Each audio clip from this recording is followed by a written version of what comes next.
ಈ ಒಂದ್ ಗಿಡನ ಯಾರು ನೋಡ್ಲಾರ್ದೆ ಇರಕ್ ಸಾಧ್ಯನೇ ಇಲ್ಲ ಅನ್ಕೋತೇನೆ. ಆಂಧ್ರ, ತೆಲಂಗಾಣ, ಕರ್ನಾಟಕದ ಎಲ್ಲ ಇದನ್ನ ಕಾಮನ್ ಆಗಿ ಕಾಂಗ್ರೆಸ್ ಗಿಡ ಅಂತ ಕರಿತೀವಿ. ಇದ್ರ ಎಲಿ ಕ್ಯಾರೆಟ್ ಗಿಡದ ಎಲಿಗಳ ಜೊತೆ ಇರೋದ್ರಿಂದ ಕ್ಯಾರೆಟ್ ಗ್ರಾಸ್ ಅಂತ ಕೂಡ ಕರಿತೀವಿ. ಹಂಗ ರೈತರು ಇದನ್ನ ಪುಡಾರಿ ಕಸ ಅಥವಾ ಕಳೆ ಗಿಡ ಹಂಗೆಲ್ಲ ಕರೀತಾರೆ. ಇದರ ಸೈಂಟಿಫಿಕ್ ನೇಮ್ ಏನಪ್ಪಾ ಅಂತಂದ್ರ ಪಾರ್ಥೇನಿಯಂ ಹಿಸ್ಟೋಫೋರಸ್ ಅಂತ ಹೇಳಿ. ರೈತರು ಏನಾರ ಒಂದ್ ಯಾವ್ದಾರ ಗಿಡನ ಅತಿ ಹೆಚ್ಚು ದ್ವೇಷ ಮಾಡ್ತಾರಂದ್ರ ಅದು ಇದೇ ಗಿಡ ಇರ್ಬೋದು. ಯಾಕಂದ್ರ ಹೊಲದಾಗ ಈ ಗಿಡ ಎಲ್ಲಿಂದ ಬರ್ತೈತೋ ಗೊತ್ತಿಲ್ಲ, ಬಟ್ ಒಂದ್ಸಲ ಬಂತು ಅಂತಂದ್ರ ವಾಪಸ್ ಹೋಗಂಗಿಲ್ಲ. ಔಷಧರ ಹೊಡ್ರಿ, ಇಲ್ಲ ಅಂತಂದ್ರೆ ಈ ರೀತಿ ಬೇರ್ ಸಮೇತ ಕಿತ್ತೊಗಿಬೇಕಾಗ್ತದೆ. ಬರೀ ಹೊಲಗಳಲ್ಲಿ ಅಷ್ಟೇ ಅಲ್ಲ, ಬೇರೆ ಎಲ್ಲಾ ಊರುಗಳಲ್ಲೂ ಈ ಗಿಡ ಸರ್ವೇ ಸಾಮಾನ್ಯ. ಯಾಕಿಷ್ಟ ಆಕ್ರಮಣಕಾರಿಯಾಗಿ ಬೆಳಿತೈತಪ್ಪ ಈ ಗಿಡ ಅಂತಂದ್ರ, ಈ ಒಂದ್ ಗಿಡದಿಂದ ಏನಿಲ್ಲ ಅಂದ್ರೂ ಅಂದಾಜ್ 15,000ದಿಂದ 30,000ವರೆಗೂ ಏನಂತ ಬೀಜಗಳನ್ನ ಸೃಷ್ಟಿ ಮಾಡೋದು. ಅದಕ್ಕೆ ಎಲ್ಲಿ ಬೇಕಾದ್ರೂ ಆರಾಮ್ಸೆ ಎದ್ದು ಬಿಡ್ತೈತಿ.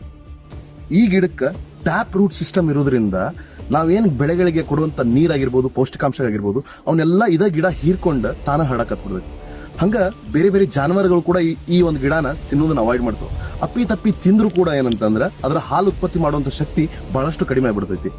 ಇನ್ನ ಮನುಷ್ಯರಿಗೂ ಕೂಡ ಸಾಕಷ್ಟು ಅಲರ್ಜಿ ಅಥವಾ ಅಸ್ತಮಗಳನ್ನ ಸೃಷ್ಟಿ ಮಾಡುವಂತ ಶಕ್ತಿ ಈ ಗಿಡಕ್ಕೈತಿ. ಎಲ್ಲದಕ್ಕಿಂತ ಹೆಚ್ಚಾಗಿ ಈ ಗಿಡನ ಯಾಕೆ ಕಾಂಗ್ರೆಸ್ ಗಿಡ ಅಂತ ಕರಿತೀವಿ ಅಂತ ಹೇಳಿ ಆ ಪ್ರಶ್ನೆ ನಿಮ್ ತಲೆಗೆ ಓಡತ್ತಿರ್ಬೇಕಲ್ಲ. ಅಸಲಿ ವಿಷಯ ಏನಪ್ಪಾ ಅಂದ್ರ, ಈ ಗಿಡ ನಮ್ ಭಾರತದಲ್ಲ ಅಲ್ಲ. ನಮ್ ಭಾರತವನ್ನ 1956ರಾಗ ಕಾಂಗ್ರೆಸ್ ಪಕ್ಷ ಆಳಾದಿತ್ತು. ಆ ಟೈಮ್ನಾಗ ಸಾಕಷ್ಟು ಯುದ್ಧಗಳಾಗಿದ್ರಿಂದ ಭಾರತದಾಗ ಏನಂತಂದ್ರೆ ಹಸಿವು ಅನ್ನೋ ಒಂದು ಸಮಸ್ಯೆ ಉಂಟಾಗಿತ್ತು.